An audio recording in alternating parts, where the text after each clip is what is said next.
नमः श्रीवर्धमानाय निर्धूतकलिलात्मने सालोकानां त्रिलोकानां यद्विद्या दर्पणायते यद्विद्या दर्पणायते। पंच परमेष्ठी भगवान की 1000 श्री शांतिनाथ भगवान की, चिंतामणि श्री पाशनाथ भगवान की, परम पूज्य आचार्य श्री आदि सागर महाराज की, आचार्य श्री महावीर कीर्ति महाराज की, आचार्य श्री विमल सागर महाराज की, आचार्य श्री तप सम्राट सन्मति सागर महाराज की, आचार्य गुरु सुंदर सागर महाराज की, अहिंसामयी विश्व धर्म की, जिनवाणी माता की,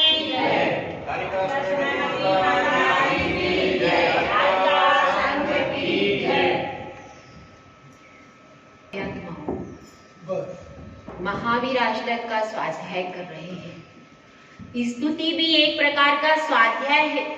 अगर आप उसको केवल कह लेते हैं तो क्या बन जाती है, लेकिन उसका चिंतन करते जाते हैं, उसके एक एक शब्द को लेकर के अगर अपन चिंतन करते जाते हैं तो वो क्या बन जाता है, स्वाध्याय हो जाता है। तो ऐसे ही हम भगवान की एक एक विशेषता को ले करके आगे बढ़ते जा रहे हैं। पिछले श्लोक में हमने देखा था महावीर भगवान की पूजा से किसको क्या फल मिला। अब हम आगे चलते हैं और आगे देखिए, एक पर्वत से गंगा बह रही है। पर्वत से गंगा निकलती है तो बहुत सारे लोगों की प्यास बुझाती है। वह गंगा भेदभाव नहीं करती कि इसकी प्यास बुझाऊं इसकी नहीं बुझाऊं। इसी प्रकार से हमारे पास भी एक गंगा है, वह भी बहती है और सबकी प्यास बुझाया करती है। तो ऐसी जो गंगा है उसकी ही चर्चा आगे के श्लोक में की गई है। एक माँ होती है, वह अपने बच्चे का हमेशा हित करती है। कोई भी माँ ऐसी नहीं होती जो कि बच्चे का अहित करे, हमेशा उसको कहती है सप्त व्यसनों से बचना, अष्टमूल गुण पालन करना। वही सच्ची माँ है जो अपने बच्चों को व्यसनों से बचाए, और जो व्यसनों में फंसाए वह सच्ची माँ है नहीं। तो वर्तमान काल की परिस्थिति कैसी भी हो, लेकिन आज भी सप्त व्यसन का त्याग प्रासंगिक है और कल भी प्रासंगिक था और आगे भी प्रासंगिक रहेगा। अगर जो बात जिनवाणी में आज कही है वह कल प्रासंगिक होगी कि नहीं? काल जयी है हमारी जिनवाणी। माँ तो एक बार वर्तमान काल के हिसाब से एडजस्ट करके कह देती है कि कोई बात नहीं, चलता है। वो आपकी लौकिक माँ कह सकती है कि कोई बात नहीं, आज पार्टियों में सब कुछ चल रहा है तो चल रहा है। रात्रि भोजन क्या कह देती है माँ, कोई बात नहीं, बच्चों के साथ में रात में जाते हैं तो आजकल तो कॉमन हो गया है, सब लोग जा रहे हैं तो आप भी बेटे को भेज दो, क्या है वहां पर, थोड़ी सी ड्रिंक कर ली, माँ कह सकती है। लेकिन जिनवाणी माँ नहीं कहेगी, वो तो यही कहेगी कि सप्त व्यसन दुखकार ही है। यही अंतर है। लौकिक माँ तो समय के अनुसार उसकी ड्रेस बदल सकती है, उसकी ड्रेस बदल सकती है, उसके आभूषण बदल सकते हैं, उसकी सारी चीजें लौकिक माँ की बदल सकती है, लेकिन जिनवाणी माँ की बदल सकती है क्या? जिनवाणी माँ कालजयी है, उसको किसी भी काल का कोई प्रभाव नहीं पड़ता है। जो सिद्धांत लिखे गए, कब लिखे गए? वो आदिनाथ भगवान के काल में लिखे गए, अभी थोड़ी ना हो। सही है, सही है क्या? जो उस समय जिनवाणी जो आदिनाथ भगवान से लेकर के महावीर भगवान तक जो चली आ रही है, वो जिनवाणी उस समय भी प्रासंगिक थी और आज भी प्रासंगिक है। वह कालजयी है। अगर उस समय एक बार लिख दिया कि रात्रि भोजन नहीं करना, तो क्या आज रात्रि भोजन करना अपना अच्छा हो जाएगा? नहीं।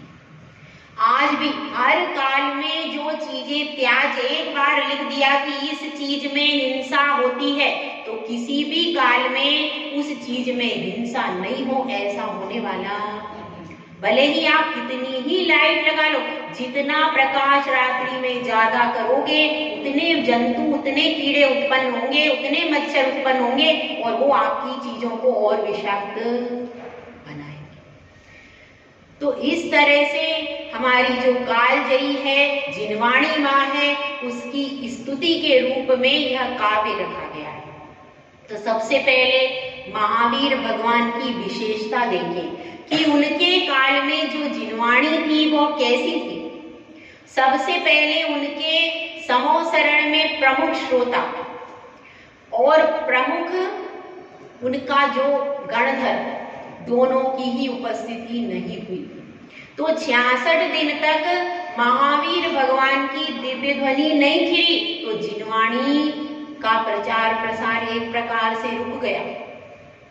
उस समय सौधर्मेंद्र ने अपने अवधि ज्ञान से जाना कि 66 दिन हो गए, भगवान की वाणी क्यों नहीं खिल रही। तो उन्होंने अपने अवधि ज्ञान से जान करके और फिर कहाँ पर गए, तो उन्होंने जान लिया कि वह ब्राह्मण है और वही इस पद के योग्य है। वहां पर जाकर के प्रश्न करते हैं। वह अपने 500 शिष्यों के साथ विराजमान है और वहां पर जाकर के सौधर्मेंद्र एक बटुक ब्राह्मण का रूप बना करके प्रश्न करते हैं कि हे स्वामिन, आप परम विद्वान हैं, आप मेरे एक छोटे से प्रश्न का उत्तर दे दें। तो दंभ से भरे हुए गौतम ने कहा, क्या कहा?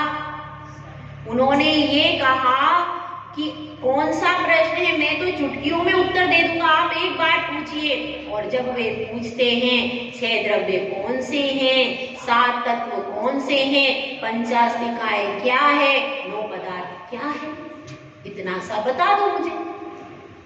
तो क्या हुआ, वो तो पूरे ऊपर से लेके नीचे तक हिल जाते, जैसे कि आपने चौका लगाया और आपके चौके में बड़े आचार्य श्री आ गए। कौन से?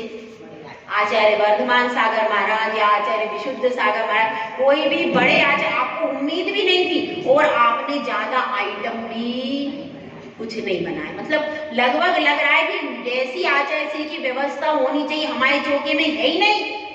अब क्या हुआ, अब महाराज तो पड़क गए। अब आपको क्या कैसा लगेगा, अब आपको कैसी स्थिति बनेगी, हाथ पैर सब कपने लगेंगे।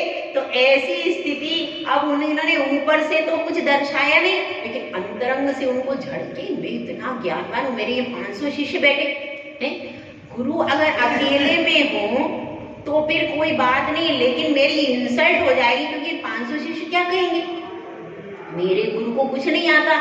और महावीर भगवान का समोसरण तो वहां लगा ही था, तो पहले ही लोगों को एक आकर्षण तो इंटरनली था ही कि वहां पर कुछ है। तो अगर मैं यहाँ पर हार जाता हूँ तो लोग क्या कहेंगे कि वो महावीर जो है उनका समोसरण वो विद्वान है, इस तरीके की बात आ सकती है। इसलिए मेरे शिष्य सब कैसे हो जाएंगे, मेरे प्रति जो उनकी श्रद्धा है उसको छोड़ देंगे। तो अभी वो प्रत्यक्ष में कुछ कहने में समर्थ नहीं हुए, तो वह कहते हैं कि अरे इस प्रश्न का उत्तर मैं तुमको क्यों दूं, तुम्हारे गुरु कौन है? कि मेरे गुरु महावीर भगवान, महावीर स्वामी, तो मैं तुम्हारे गुरु को उत्तर दूंगा, तुमको उत्तर क्यों दूं?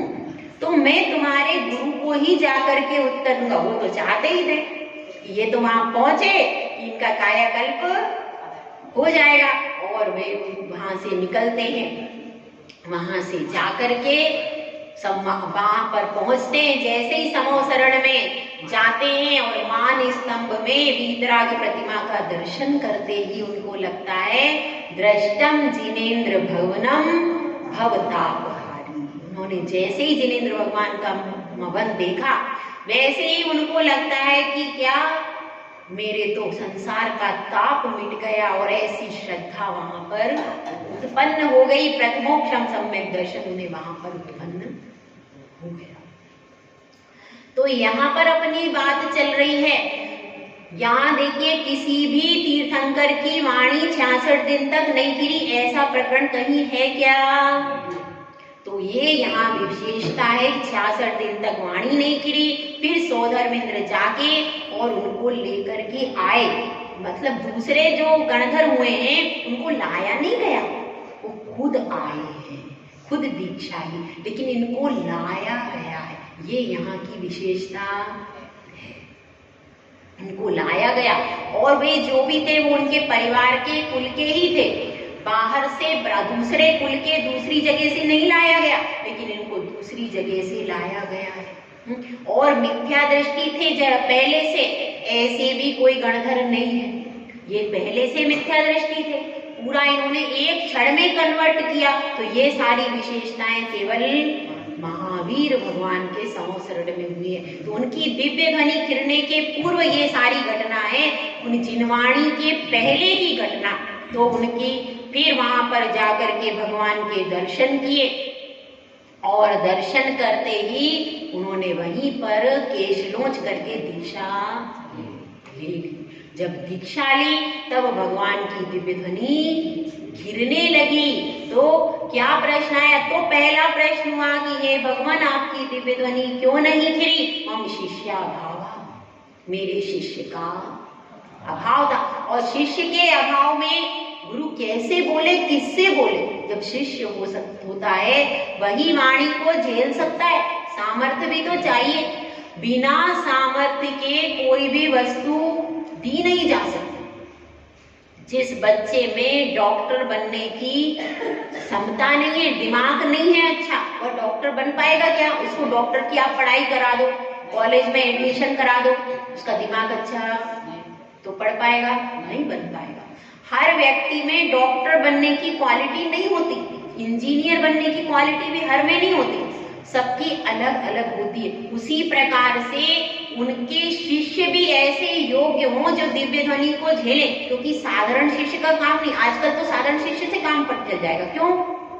क्योंकि अभी दिव्य ध्वनि झेलने का मैटर नहीं है।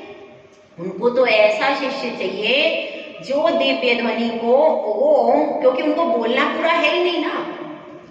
अगर पूरा बोलते तो कोई भी शिष्य बन जाए, कोई प्रॉब्लम नहीं है, लेकिन उनको तो खाली ओंकार बोलना है। और उस ओंकार को कन्वर्ट करने वाला उनके पास ज्यादा पावरफुल शिष्य चाहिए, क्योंकि उनको तो खाली ओंकार बोलना है। उस ओंकार को समझ करके उसको फिर लोगों तक पहुंचाना और फिर उसका फिर भाषाओं में परिणत हो जाना। तो वो वहां पर इसीलिए समोसरण में पावरफुल शिष्य चाहिए, साधारण शिष्य नहीं चलेगा। क्योंकि यहाँ पर तो आचार्य स्वयं बोल रहे हैं। आचार्यों के पास क्या व्यवस्था है? आचार्य स्वयं बोल रहे हैं, वही अपनी पूरी भाषा समझा रहे। लेकिन भगवान की ध्वनि तो ओंकारमय होती है, उस ध्वनि को समझने के लिए भी बहुत बुद्धि चाहिए, बहुत पावर चाहिए। तो वह उसको झेलने के लिए, उसको समझने के लिए गणधर भी पावरफुल चाहिए। इसलिए वो रिद्धिधारी होते हैं मुनिराज। रिद्धियों को प्राप्त करने वाले ही ये सब काम कर सकते हैं कि ओंकार को पूरा कन्वर्ट कर दे।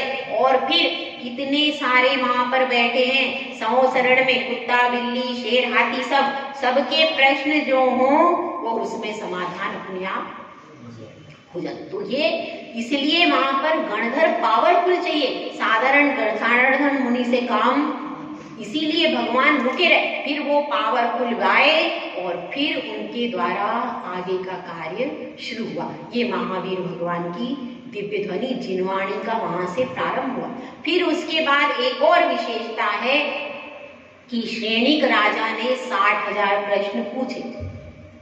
60,000 प्रश्न पूछे, और जो आज हमारे पास हाथ में है वो वहीं की चली हुई जिनवाणी है।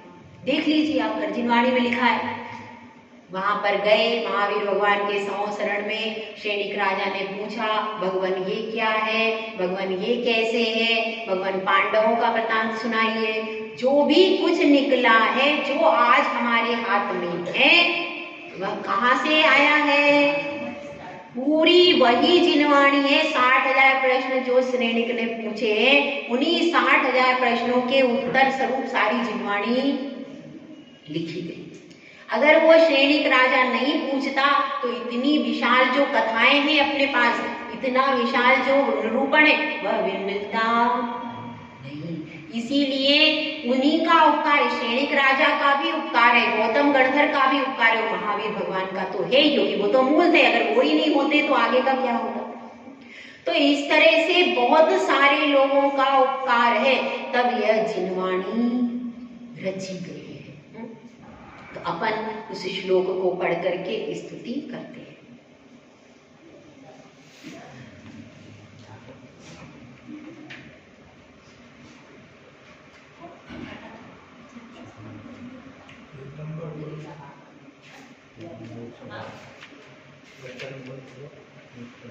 यदीया वा गंगा विविधनय कल्लोल विमला बृहज्ञानाम्भोभिर्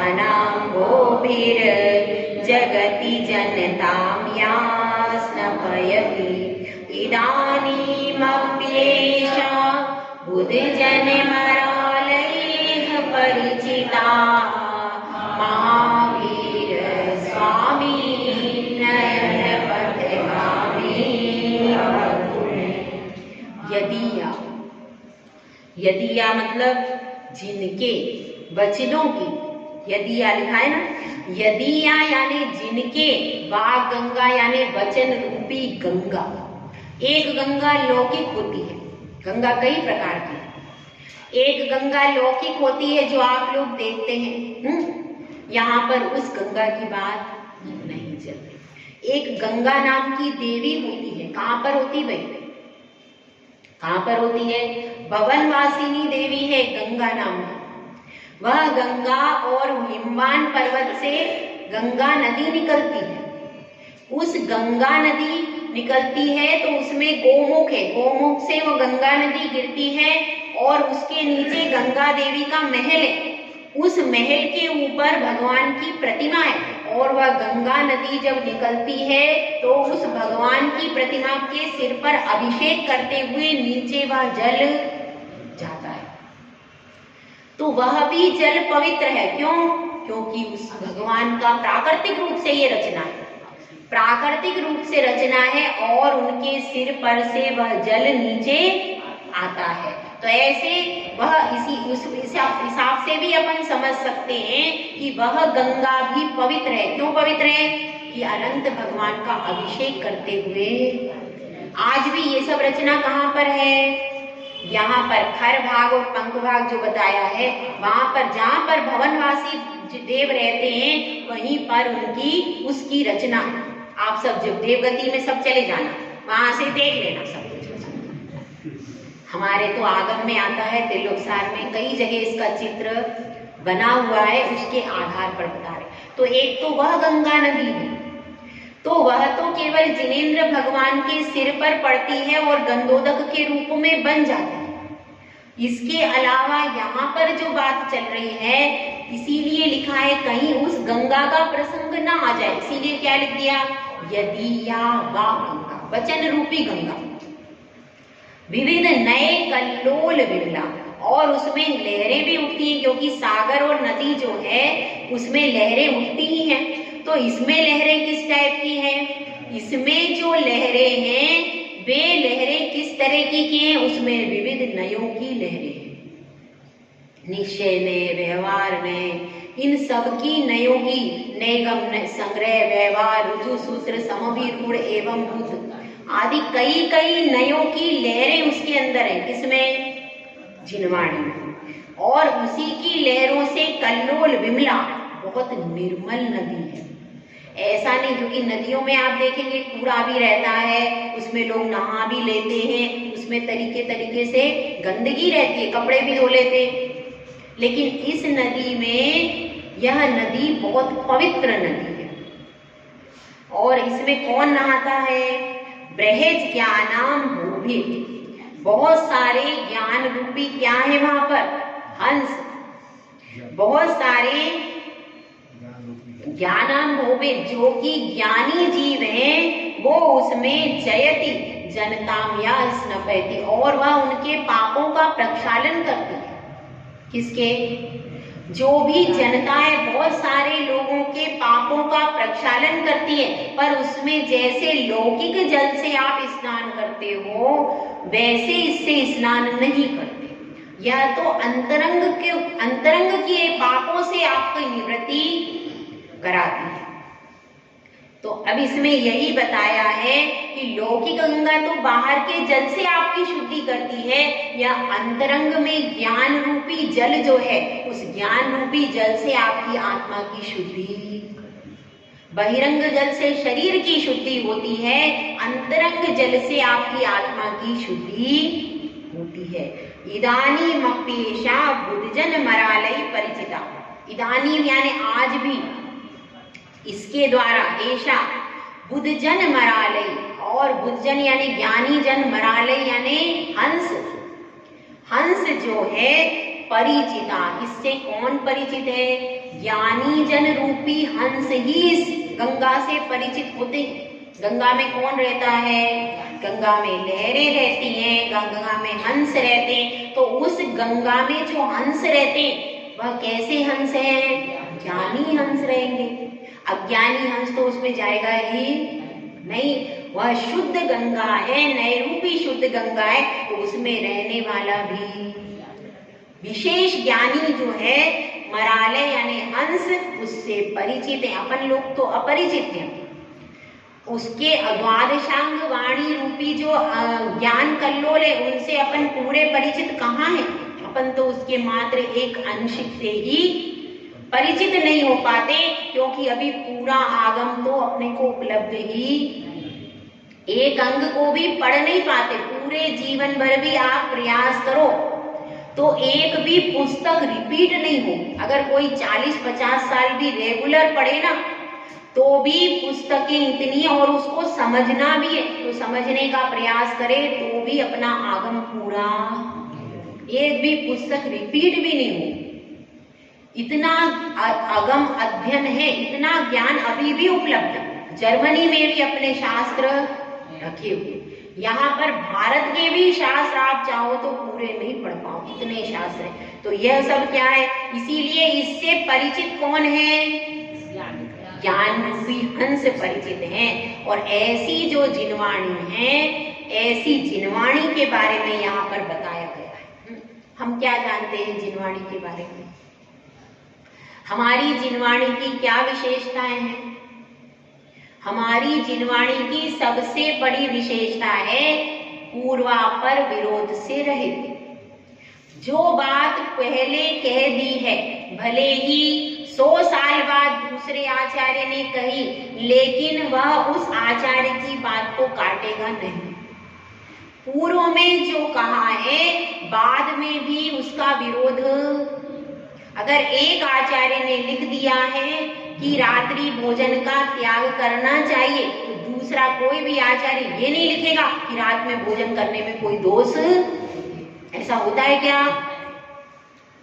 जबकि अन्य पुराणों में ऐसा होता है, अन्य धर्म के जो ग्रंथ हैं उनमें कहीं लिख दिया कि रात्रि भोजन का त्याग है। आप पढ़िए अन्य जो धर्म के वेद आदि, फिर लिख दिया 4 महीने के लिए त्याग करना चाहिए। इसीलिए अन्य कहीं जगह लोग 4 महीने केवल त्याग करते हैं। आप पता कीजिए उधर। तो ऐसा क्यों है? क्योंकि वहां पर 4 महीने का, किसी शास्त्र में 4 महीने का लिख दिया, किसी शास्त्र में पूरे का लिख दिया। यहाँ तो एक बार जब चर्चा होगी तो आपको बताएंगे रात्रि भोजन में दोष ही है। सारे ग्रंथ उठा के पढ़, ये नहीं लिखेंगे कि रात्रि भोजन में लाभ मिलता है। ऐसा कहीं मिलता है? निग्रंथ मुद्रा से ही साक्षात मोक्ष होता है। सही है कि गलत है? जो पहले कुंद आचार्य ने लिखा है, वही जिनसेन आचार्य ने लिखा है, वही अमृतचंद्र आचार्य ने लिखा है, वही जयसेन आचार्य ने लिखा। किसी भी आचार्य ने ये नहीं लिखा कि मुनि बने बिना आपको सिद्ध बन जाओ, किसी ने लिखा? ये हमारी जिनवाणी की विशेषता सबसे पहली है कि पूर्वापर विरोध से रहित है। दूसरी विशेषता ये है कि अपेक्षाकृत कथन होता है। अपेक्षाकृत कथन के बारे में मैंने बताया था आपको।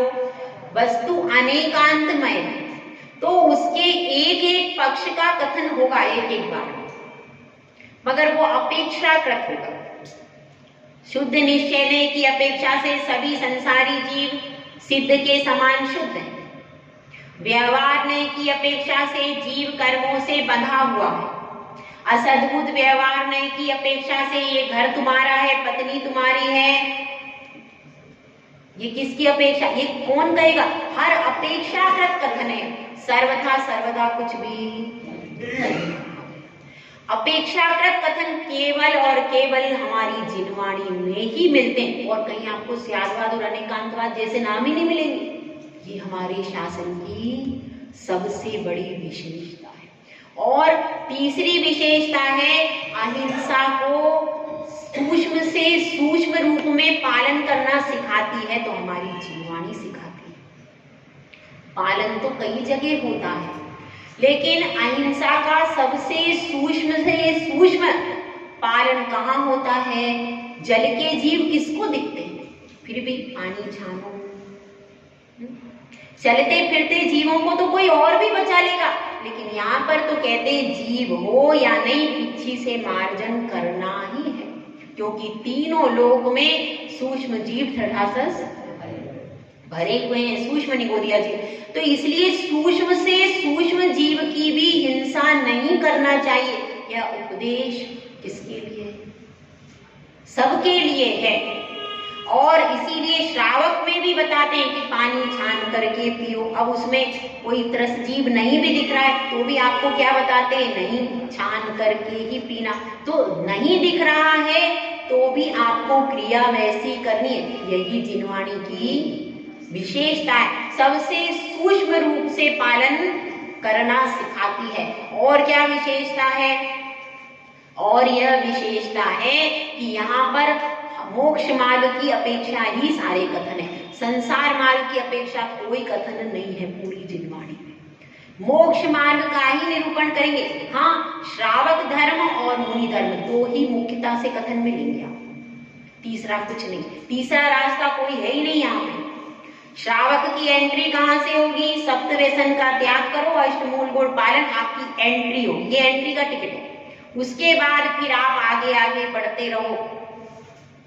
जो 28 मूल गुण चतुर्थ काल में आदिनाथ भगवान के जीव ने निभाए, जो उन्होंने दीक्षा प्रारंभ की, आज भी वही है कि बदल गया? क्यों विमला जी? क्यों? अब तो समय बदल गया। वही 28 मूल गुण जो आदिनाथ भगवान ने जब तीर्थंकर ने दीक्षा ली, मुनि बने, तब उन्होंने कितने मूल गुण पाले?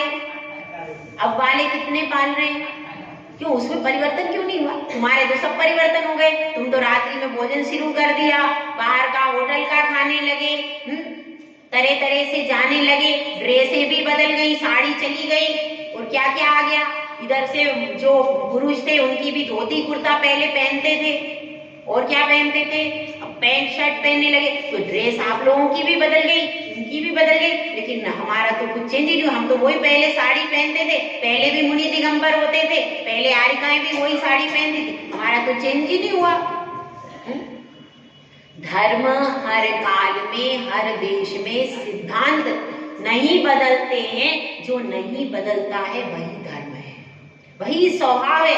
जो बदल जाता है, जो समय समय पर बदल जाता है, वह धर्म नहीं हो सकता। ध्यान रखना। इसलिए समझना कि अन्य जगह पर बदलते ही जा रहे हैं, देवों का स्वरूप भी बदल जा रहा है। कोई मुरली बजा रहा है, कोई धनुष लेके खड़ा है, कोई गदा लेके खड़ा है, कोई शेर पे सवार है। ये जहाँ पर देवों का स्वरूप बदल रहा है, वो धर्म हो ही नहीं सकता। देवों का तो एक हमारे यहाँ पूरा फिक्स काम है। देव कैसे होना चाहिए? वीतरागी, सर्वज्ञ, हितोपदेशी, बात खत्म। तीसरा कोई ऑप्शन नहीं है। सारी प्रतिमाएं एक ही जैसी मिलती हैं, कहीं कुछ अलग मिल जाती है। मुल्ला जी बहुत दर्शन किया आपने, एक जैसी हमारे सब। दिगंबर मुनिराज हैं तो 28 मूल गुणधारी साधु कैसे होंगे? दिगंबर ही होंगे। सब बिल्कुल फिक्स्ड पैटर्न पे चलता रहेगा, चाहे चतुर्थ काल हो, चाहे पंचम काल हो, कोई भी काल हो। जब तक मुनि रहेंगे पंचम काल के अंत तक, तो भी उनकी ड्रेस दिगंबरी रहेगी। आरिकाओं की ऐसी सफेद साड़ी रहेगी, श्रावकों के वैसे ही 11 प्रतिमा, कोई अंतर, कोई चेंज नहीं। इसको कहते हैं धर्म, इसको कहते हैं जिनवाणी, जहां पर चेंज कोई नहीं होता। तो इसको अपने को धारण करने योग्य वही चीज होती है जो किसी भी काल में, किसी भी देश में, किसी भी कुरीति के प्रभाव से कभी भी चेंज नहीं। वही वस्तु और वही हमारा स्वभाव है जो कभी भी चेंज। इसीलिए उस स्वभाव का कथन करने वाली जिनवाणी भी चेंज। अन्य जगह वैभाविक परिणतियों के बारे में कहा जाता है। कृष्ण लीला करता है, वह हमारा आराध्य कैसे हो सकता है? जो लीला आदि करते हैं, जो तरह तरह के तांडव करते हैं, वह हमारे लिए आराध्य हो सकता है क्या? हमारे यहाँ बिल्कुल फिक्स्ड पैटर्न, तो उस चीज को समझना चाहिए। वही जिनवाणी है, जो पहले कहा गया वह बाद में कहा गया, जो पूर्व से, यदि कोई बाद में आचार्य ने कथन कर भी दिया है तो फिर क्या करते हैं, पूर्व के आचार्यों से उसको मिलाते हैं, उसके बाद उसकी श्रद्धा करते हैं। ऐसा पैटर्न। इसीलिए कहते हैं मूल आगम को पढ़िए। मूल आगम को आप पढ़ेंगे और मूल अनुवाद को पढ़ेंगे तो आपका भी मूल श्रद्धान होगा। जड़ों से जुड़े रहेंगे तो वृक्ष फलीभूत होगा। तो ठीक है, अपन थोड़ा सा जिनवाणी माता की आज स्तुति करेंगे और स्तुति करके फिर अपनी बात को विराम देंगे। कोयल, आप भी मेरे साथ बोलेंगे 2-2 लाइन। कोयल जैसी मीठी माँ जिनवाणी,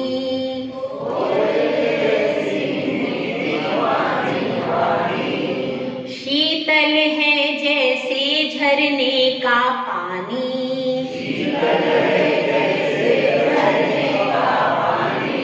अरिहंतों के मुख से जब से खिरने लगी थी,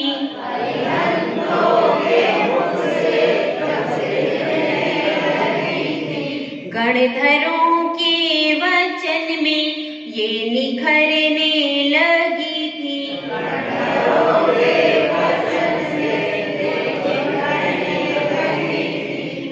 धर्म कथा कहती है जग कल्याणी,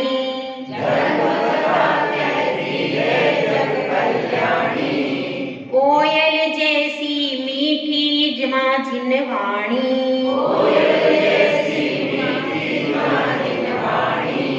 सच्चे पथ पर सदा ही हमको चलना सिखाती, सच्चे पथ पर सदा ही हमको चलना सिखाती, शूल पत्थर कठिन जो उनसे बचना सिखाती, शूल पत्थर कठिन जो उनसे बचना सिखाती, वीतराग भगवन ही सच्चे ज्ञानी,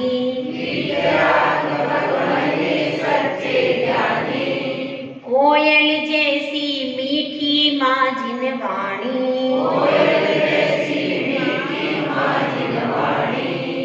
कर्म बंधन की कारा कैसे पाए किनारा,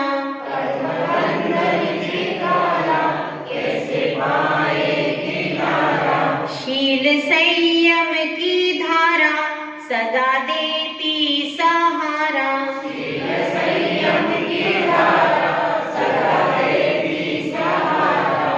तीन लोक की रचना बड़ी सुहानी,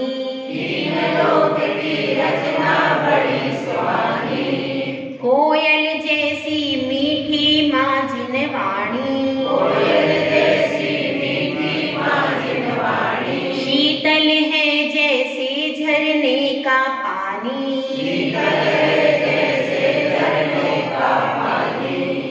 कोयल जैसी मीठी माँ जिनवाणी, जय बोलिए आचार्य श्री सुंदर सागर महाराज।